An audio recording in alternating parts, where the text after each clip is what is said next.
A graphic novel, a TV show. Well, it's not TV, it's HBO. And will this thing succeed? And by how much, man? And some might cheer and some might scoff because it's Damon Lindelof. But either way, we're off to watch some Watchmen. Watching Watchmen, talking Watchmen, analyzing Watchmen, and maybe arguing over Watchmen. Welcome to Watchmen Watch, a podcast about Watchmen, where we talk about Watchmen the comic, we talk about Watchmen the TV show, we talk about Watchmen the movie, we talk about Watchmen the bread, we talk about Watchmen the breakfast cereal, Watchmen the shoes, Watchmen the building, Watchmen, my cousin, who is named Watchmen Zalbin. We talk about all of this and so much more on this podcast. I am Alex. I'm Justin. I am Pete. That is too much, Zalbs. Too much. It's never Too enough. much watching. It's never enough. You watch things with your eyes. It's an unlimited amount of things you can watch. So that's what's exciting about it. Justin, I watch things with my heart. Nice. Me too, buddy. I couldn't help but notice our fourth co-host. He's not here. What's going on? You got any news on that? Yes, I was hoping it wouldn't come up, but it does because he's one of four. He just texted me, Alan Moore, our fourth co-host, the writer of Watchmen, very famous. He really planned on being here, but he's finished taking his name off stuff, and now he's taking my name off stuff. What? So he's erasing. I won't have an identity. He took my name off my birth certificate. Oh, that's crazy. I was going to say, you just released that erotic novella. Yeah. Thank you for pronouncing it correctly. As I said, lightly Italian. Yes. It is a novella. You had a really beautiful reception the other day. Alan Moore was there. We got a little tipsy on some pink sparkling champagne bubbles, some pink bubbles, as he likes to call them. My drink of choice, yep. Yeah. But I'm sad he's not here. I was very excited to talk about this issue. We're going to be talking about issue 5 of Watchmen, Fearful Symmetry. Pete, I know you're clapping because you love fear, right? No, this was one of my favorite issues. He loves symmetry. Pete's a symmetry dude. Real chasing butterflies type guy. Well, this is interesting. This is something that's come up. We've talked about a little bit when we first launched the podcast on our Patreon Slack. People were saying, ooh, I wonder what's going to happen when Pete gets to the issue about Rorschach.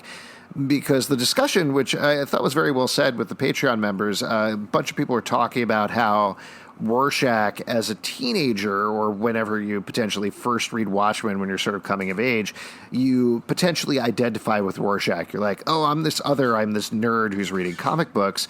But as you get older, and particularly now, you understand that Rorschach is a bit of a conspiracy nut, and that's saying it very lightly. And that's something that they're playing off of. We talked about this in the preview episode on the HBO show. They're blowing it out. They're having seemingly a bunch of people called the 7th Cavalry who completely misunderstood the writings of Rorschach and are using him to spur on a alt-right-esque movement.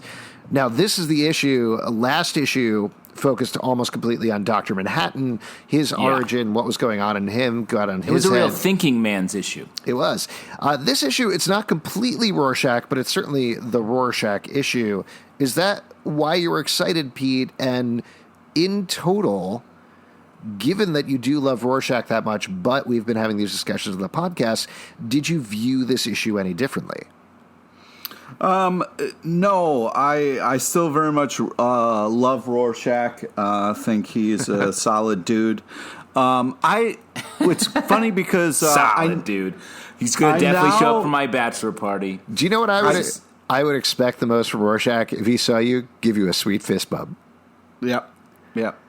I tell you what, though. It's funny because now I relate to the dude reading the comic next to the newsstand. Really? Why is that? Because you read comics? Because I read comics, and I swear the same way he does. So, I thought I still think Rorschach is great. I don't know. I love how grimy he is, how real and raw he is. His problem with authority. I think he's a solid character, and I think he's a lot of fun. I definitely don't agree with a lot of his politics. He's not fun. He's What's not that? fun. I would argue he's not fun.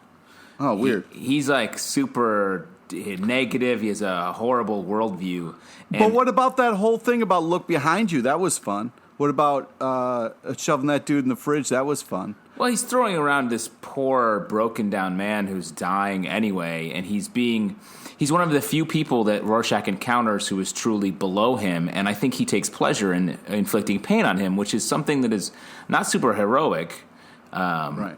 And I just think Rorschach, his conspiracy theorist sort of headspace, and the fact that he doubts everything happens to be right in this case, and he's the only one that sniffs out the mystery here. But think of any other day in his life before this when he was like, oh, look at this diner flyer. Yeah, but it's all leading up to this day, though. This is when he's the hero. But there's so many days where he was just shaking down some random strangers and hassling them for something that wasn't there. That's just him sacrificing himself for the moment. You know and also all the people that he like beats up because he thinks they ate at the same diner where there was a crime. Right. That makes sense. Well, I just want to say, though, I'm not saying that, like, I agree with how he's doing things. Just someone who's reading a comic, I think he's a fun character, and I'm super glad that he's a part of this world. I love how he fits into all of this. Wait, sorry, are you talking about the kid sitting next to the newsstand or Rorschach? Rorschach.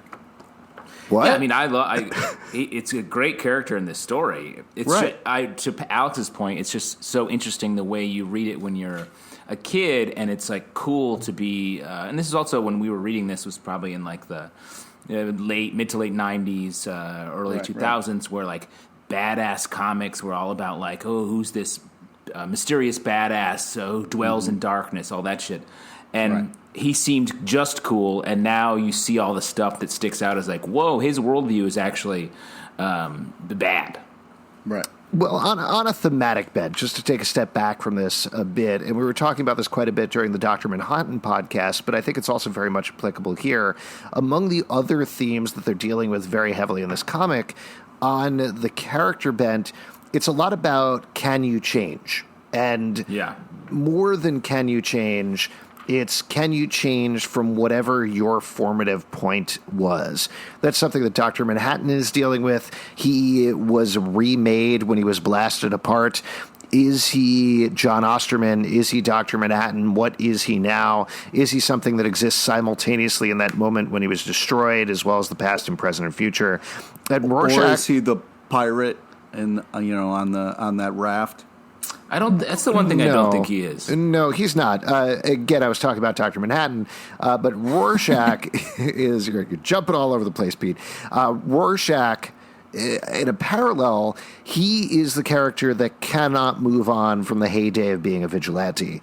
The very rare glimpses we get of him during his partnership with Night Owl, that's when it seems like he was probably at his best, right? He was at his cleanest. He's probably not happy, but he was certainly at his happiest. And he is the person that is holding on to that. He's the person that's resisted the Keen Act, resisted the future, and ultimately, to jump ahead to the end of the story, that's his undoing. He can't change. He can't move forward with the times, even though Adrian Veidt is the person who is adapting to the times, and not only adapting them, but trying to force them forward in a certain way. So I think that's something that plays really heavily here. I mean, it checks out. Yeah. I think that's why Rorschach is such a perfect name and identity for him. The world around him is changing. He does not. And so the interpretation of his actions is different. Just like a Rorschach test, depending on who's looking at it, they're going to see whatever they see in it. And I also think that plays into how we read this when we were younger, and we're reading it now, and we have a totally different interpretation because we've changed. This character has not changed. The Rorschach Blah is exactly what it was when Alan Moore wrote this and David Gibbons drew it, and now we have a totally different understanding of him, and that's amazing to have that level of synergy. So cool. Well, it also says something about the writing, how it's the same. You change around it, you get different things from it. It's pretty awesome. The other thing that I'd say, though, is that Watchmen was so influential to the comics that, as you were pointing out, Justin, I know I didn't read Watchmen when it came out in 1986. I probably read it 10 years later after there had been a full decade of Watchmen influencing comics. And then there was a reaction to that reaction and a reaction to that reaction and so on and so forth. So whereas Watchmen was coming out and redefining things as was happening, this also we've grown up reading comics for the past couple of decades that have influenced our thinking about comics. We've seen comics, just to get into specific the structure of this issue, I thought it was funny that we were reading this one because there's another comic book that we read recently that we reviewed that was very similar structurally. So this is structured like a Rorschach blot. It's essentially a palindrome. It starts at the beginning, meets in the middle, and then parallels towards the end. There's a book called Ice Cream Man that came out recently that did that as well. It was more specifically a palindrome where you could read it backwards and forwards and change the story depending on how you looked at it, which clearly is based on this issue. So even now, even decades later, there are still comic books that are adapting and using the influence of Watchmen, which makes a lot of sense. Should we jump into the issue? Should we walk through it? Yeah, let's walk through it. Do you wish that there were more characters named after psychological evaluation tests?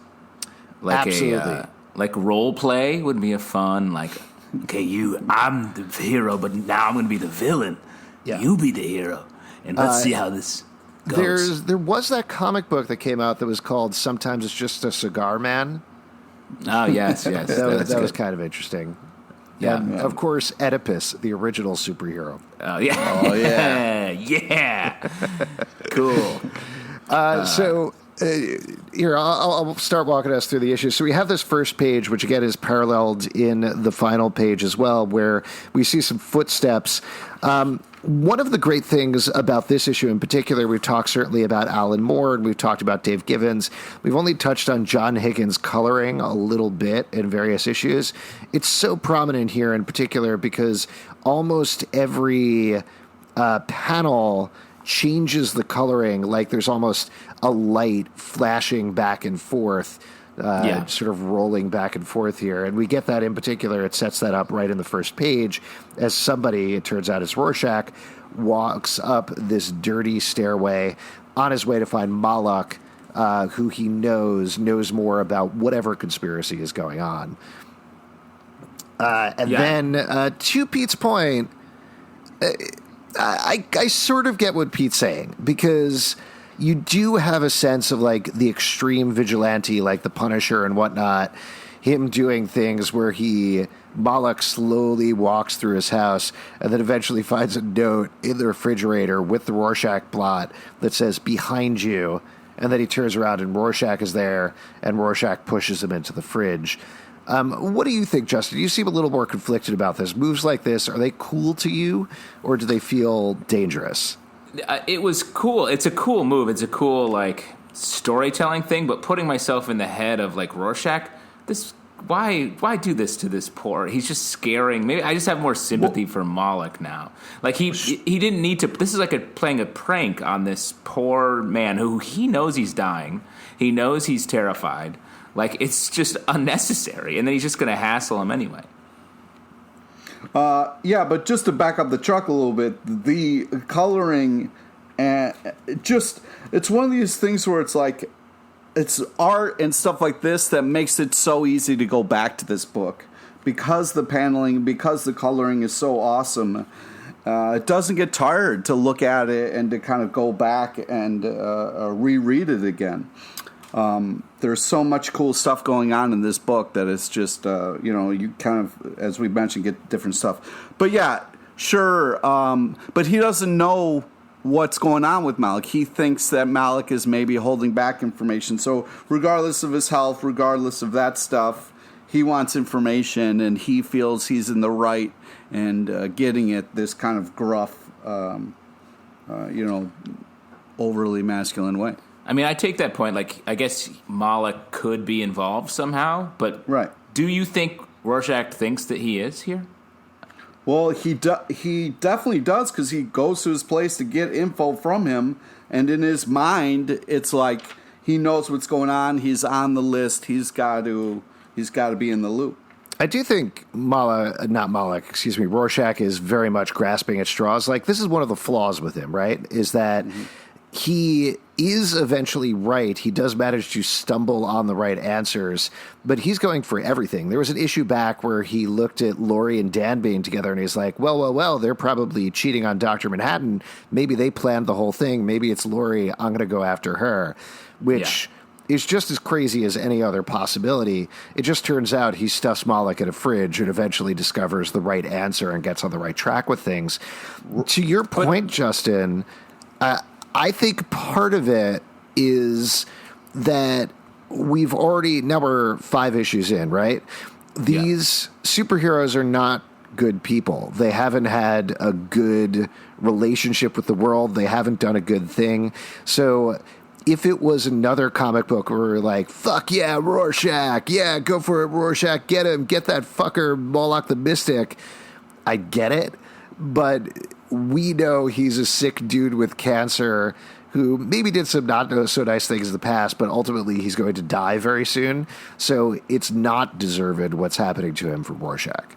And also, at the end of this issue, he goes back to hassle Moloch again, and that's where he gets caught. So he does pay a price for his cruelty. Well, and at the end of this panel, hold on a second. First off, when he's got the fridge closed, there's that whole panel where Rorschach is thinking, and then he realizes, oh, I'm wrong, I'm going to let him out of the fridge. And the only reason he goes back to his place is not to beat information out of him. It's because he got a note in the trash can that says, meet me at 11:30, I have news. So he doesn't go back to harass him. He gets set up.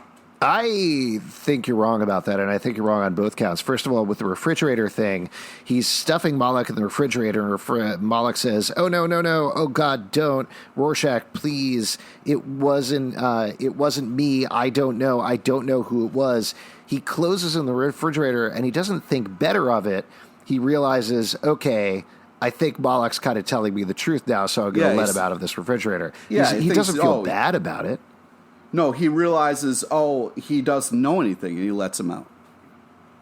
I guess. But I don't know. Rorschach's not a good guy here. I'm sorry. And he hasn't slept in many days, so he's not thinking straight. Right. Have you ever been stuffed in a fridge? Pete? I'm thinking. What's the weirdest place you've ever been stuffed, Pete? Wow. In a locker. Had my head shoved in the toilet for a swirly. Oh, jeez. Yikes. Yeah.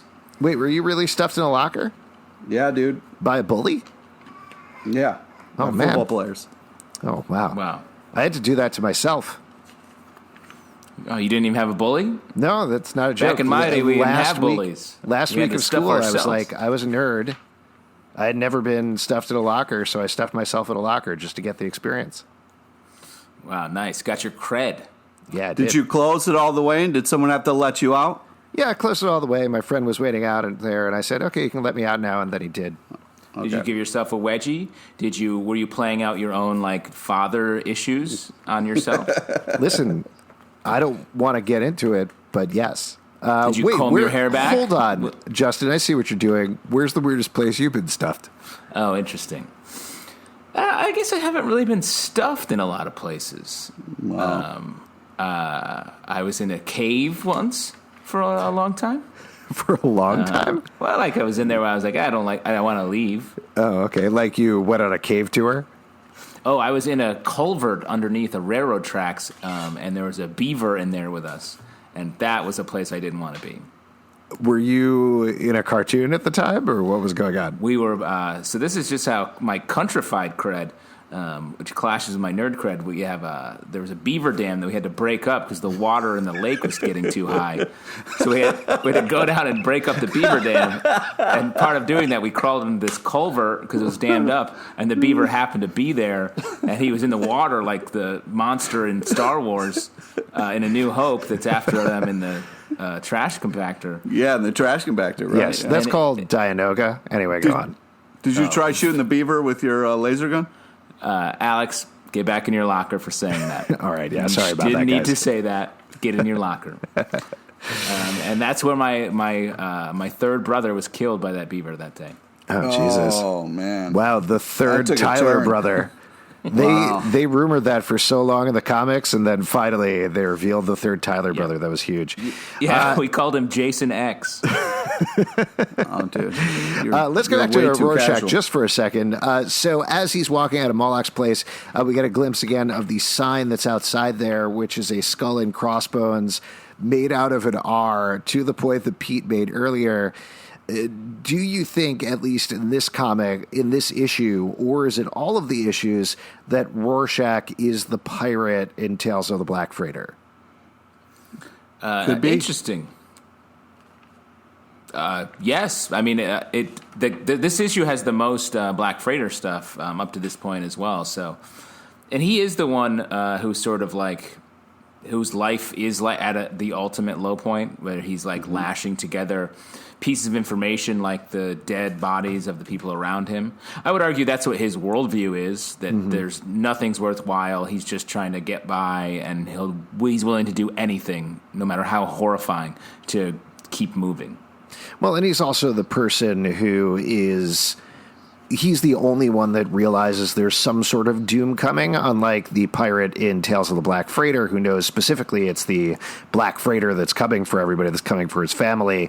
Rorschach doesn't know what it is yet. He just knows something bad is going to happen, and he's trying to go as fast as he can to stop it, while everybody else, Dan, Laurie, even Dr. Manhattan, are kind of just going about their lives and doing their own things.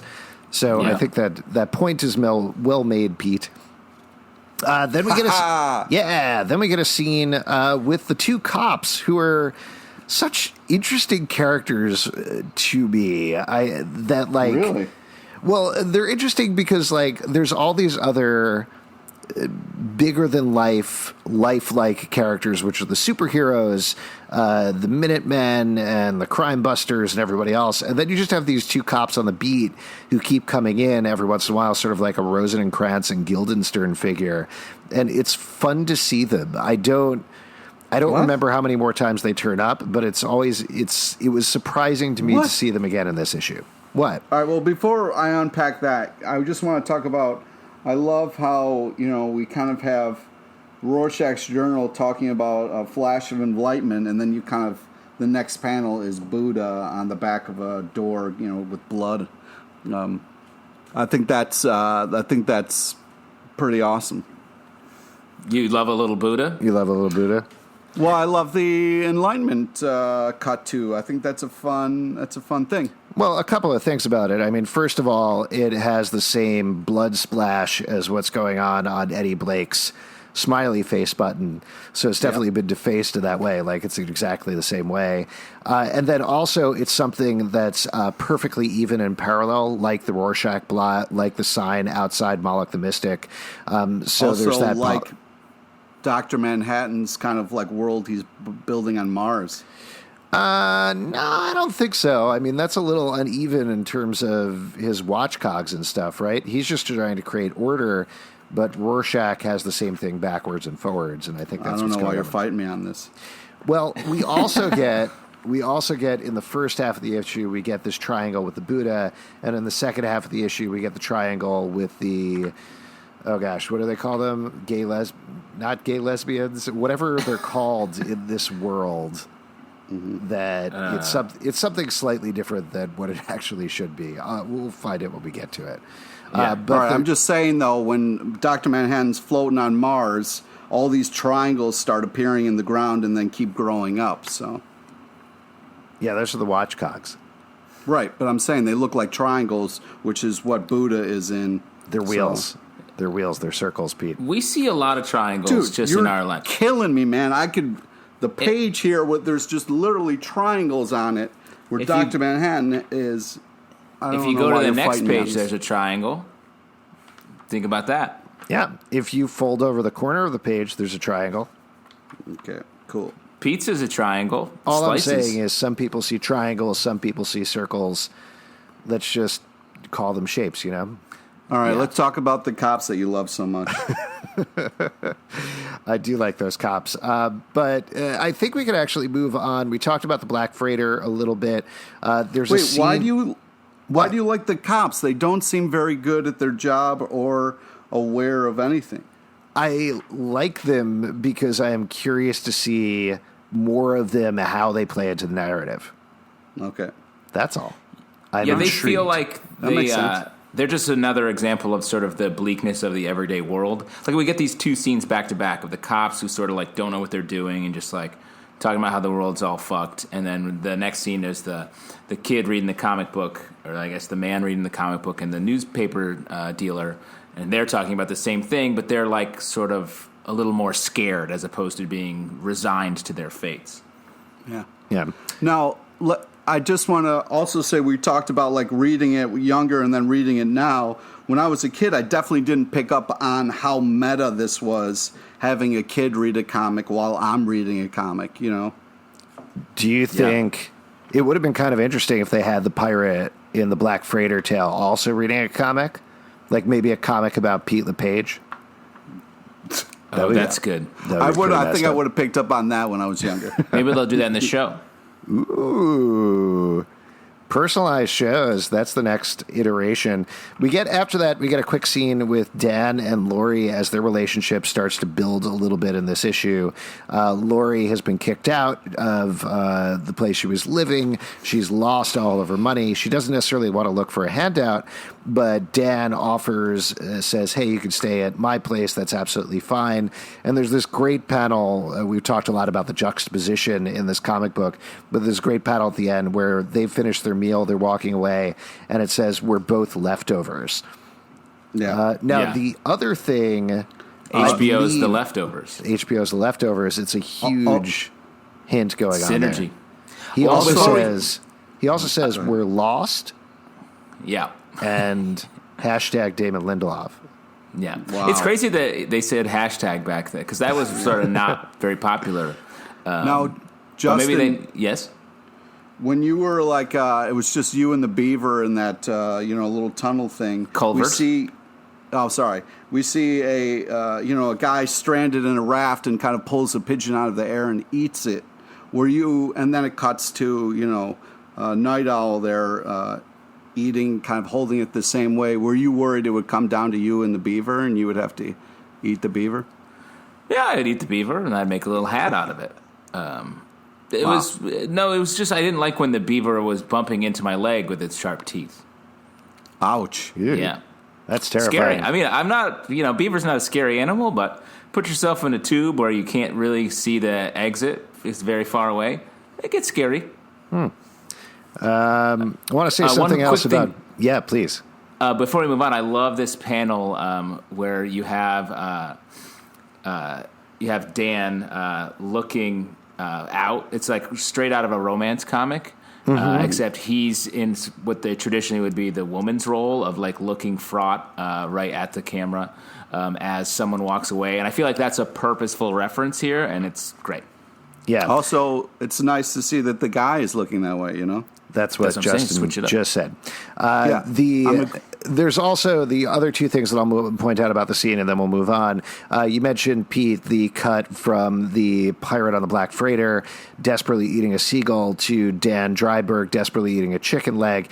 And I think the implication there is pretty clear, is that he's been starving for companionship, for a woman to be in his life for a very long time, and he's being fed for the first time, so that's where we're getting there. The other thing with the Rorschach of it all, there's reflections throughout the issue, and pretty much every scene with Dan and Lori has a mirror in it, to the point where there's one of the panels is completely them having a conversation in the mirror, and you don't see them at all, which I think is kind of just graphically fascinating. Yeah. So there you go. Then we get the big centerpiece right in the middle of the issue, which is Adrian Veidt's big fight. He is walking with his new assistant. He walks downstairs, and a man attacks him. Yes, Pete, what do you want to talk about that happened right before that? I want to talk about we skipped over the Rorschach kind of like starting his day and being at the diner. I think that's kind of like, we kind of get to see how Rorschach kind of like wakes up, starts his day, and like it's not a normal kind of thing, but it is interesting how there is parallels, like some people say, oh, I have to put on my face in the morning. I got to apply makeup or something like that. Or, in Rorschach's case, like this mask is his face. And I thought that was just kind of like an interesting, we all kind of put on masks or whatever when we're going out in public. Right. And I think that's kind of and that also ties into what happens at the end of the issue where the cops do finally unmask Rorschach. Yeah. And they realize they have no idea who he is because he's just some guy. But that's also how Rorschach feels. He is some guy under the mask, but that doesn't matter. He is Rorschach through and through. Yeah, he says, you're taking my skin off, I think. Yeah. Gross. Gross. Did that ever happen to you? Did a bully ever do that to you? Take my skin off? Yeah. Take your skin off, yeah. I've been unskinned before. Taking the face skin off. All right, I want to get back to the Adrian Veidt thing because he does have this big fight with this dude in the lobby of his building. We get a layout that I don't think is like anything else that happens in the comic book. We get almost a 2-page spread of the fight with a double vertical panel in the middle where you see Adrian Veidt whipping back this trophy, I want to say, and then whipping it forward. It's an ashtray. Ashtray, yes, thank you. And the guy eats a poison pill and dies. Now, this is getting into big spoilers if for whatever reason you haven't read it before. But again, it's very fascinating reading all of the Adrian Veidt stuff, knowing what we know and knowing what he's going to head towards, because clearly he's setting this up to make it feel like, oh, the conspiracy is coming after me too, when in fact he is the one that is setting it up the entire time. Yeah, he orchestrated this. Spoiler, dude. We find out later, yeah. But that's why I think this panel construction is so unique for this comic. Like, we don't see anywhere else this number of splash pages, like you said, Alex. And these are really everyone's a hero shot. It's him, like, dodging a bullet, grabbing a weapon, wrecking the dude, and then pulling him out. Like, it's like straight out of any other superhero comic. And I just love that in the end we find out that these hero shots are really setting up the villain. It's the one person that gets the hero shot. Yeah, and it's really cool that you get like the V in the background with the two big panels back to back like that. That's really very powerful and reminds me of like the kind of like X-Men stuff I would see later. We've talked about this a bit as well on the podcast, just how well constructed a mystery this book is, this whole series is, because they give you all the clues, just like Mr. Snowman, and there's a panel. There's a panel in here which I love, where it's Adrian Veidt looking directly at the camera towards the end, and he's talking to the guy, but he's looking directly at us and says, "I want to know who's behind this," but it's him who's behind it, so he knows. Don't bite down, don't you scum. I want to know who sent you. It's great. The whole thing, like he's telling you the entire time exactly that he did it, and but it's crazy if this were like a Law and Order episode or something, it'd be like, wait, how did he know he had a poison pill in his tooth? Like he just knew? Like that's crazy, and it's something that's a big stupid thing to say. Because he wouldn't have known that. Right, but also, in this case, he's a superhero, right? So they all trust him, they know him. Right on the next page, the newspaper man is talking about, oh, who would dare attack that lovely Adrian Veidt? Everybody thinks he's absolutely wonderful. So, of course, him being the superhero, to your point, Justin, this incredible hero, he would know about it absolutely.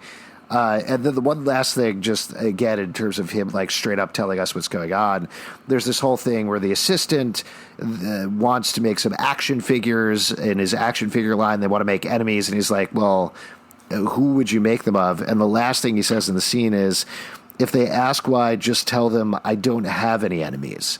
Yeah. And that's true. He is the enemy himself. He doesn't have any enemies other than him. And I think the fact that he's making action figures is a clear indication that he's meant to be Todd McFarlane. Ooh, again, looking very far ahead, but interesting and very correct. Forward looking. Yeah, I mean, just the part where he is like reaching into this dude's mouth and his hand is all bloody and the cop is looking on in horror in the background. That really just screams like this guy is the villain. Yeah. Yeah. It's great.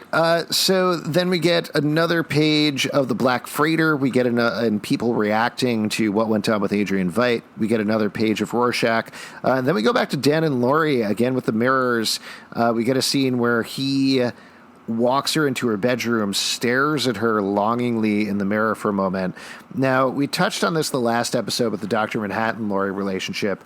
How do you feel about the Dan Dreiberg-Laurie relationship? Because he's also crazy older than her. Yeah. I mean, is he? Well, I guess I don't know that. Yeah. He is, though. I guess he must be. Yeah, I think to he's some like degree. mid to late 40s, and she's 20 to 30 years younger than that, something like that. Wow.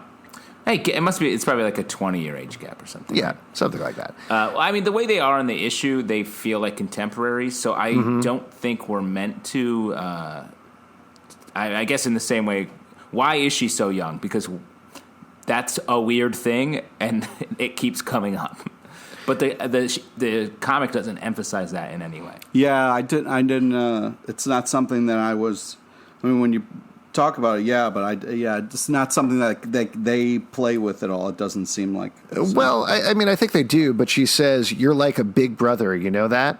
Which I guess doesn't necessarily imply like a 20-year age difference, but certainly she's not thinking about him, it seems at this point, as a potential lover so much as somebody who is older, somebody who does take care of her.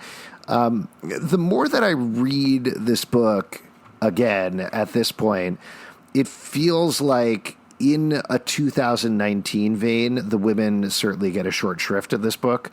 The focus is much more on the men. And if there is one modern quibble that I think you can have with it, it's definitely that. Yeah, it's written from a crazy male perspective. Like the women don't really exist, but in relationship to the men, there's no real her whole function in here is to be Dr. Manhattan's wife who leaves him for this other guy, and that's not good. No. Yeah. No, it's not good. Also not good is what happens to the pirate on the Black Freighter as he gets attached by a shark. This is, I got to tell you, the first time I read Watchmen, I sort of skimmed the Black Freighter segments because it's like, well, what's with all the pirates? I don't get this at all. This is ridiculous. But I definitely remember the shark part. Like there is specifically the coloring that John Higgins does here with all the reds and the pink of the shark and everything. Terrifying. Absolutely terrifying.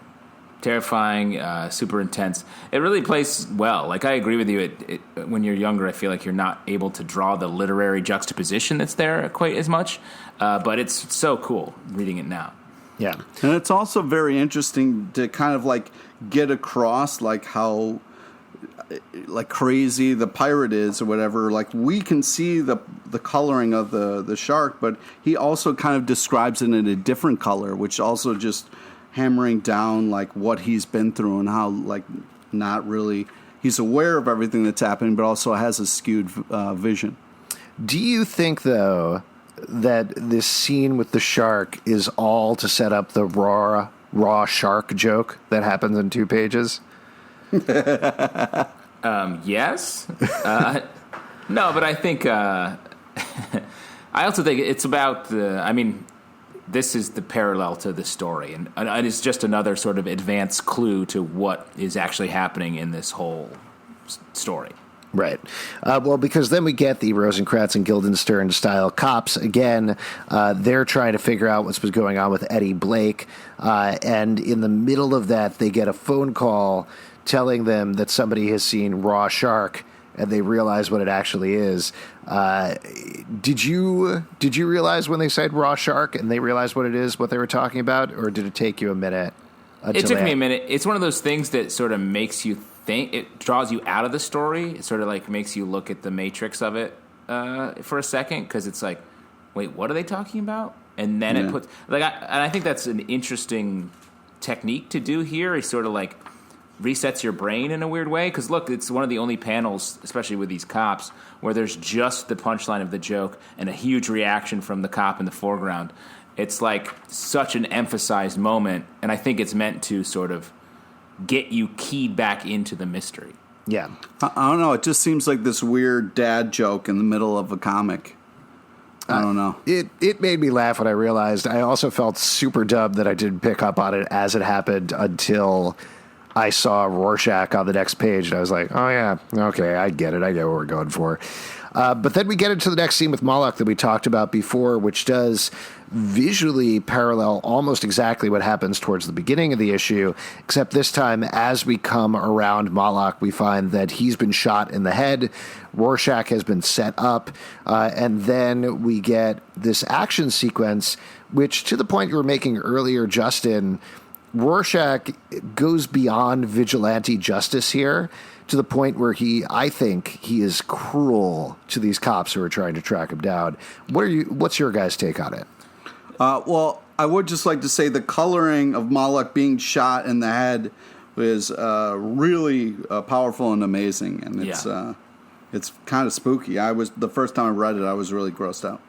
Yeah. I wouldn't say he's cruel. It ends up being cruelty to these cops, but he's just desperate. Like, he's not trying to hurt them more than he needs to for pleasure. I think he's just like, oh, fuck, I have to do everything I can to get away, because he's never been boxed in like this, and his whole life's at stake. Yeah. Yeah. So he does, though. He gets out, he jumps through a window, he sets people on fire.